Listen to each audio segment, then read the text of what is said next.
The Department of Agriculture, or DA, conducted an inspection at Guadalupe Market to ensure compliance of rice retailers on the 50 peso price cap.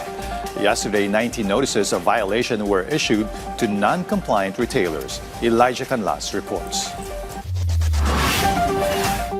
Department of Agriculture or DA officials welcomed the 100% compliance of several NCR markets regarding their price monitoring of imported rice. They inspected Guadalupe Market today to check if rice retailers are following the mandated 50 peso price cap.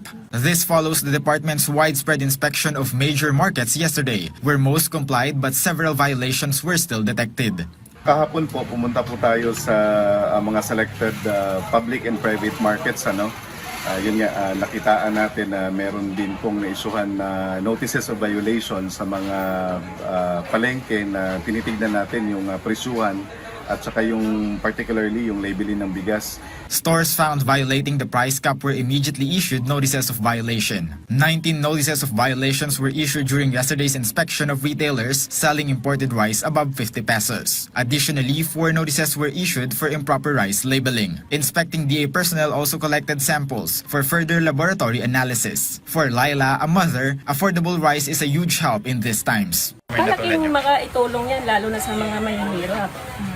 Kasi ang hirap, sobrang mahal ng bigas ngayon, kailangan ng mga tao yung number 1. Ang ulam naman kahit ano na lang, pero ang bigas, importante po, diba?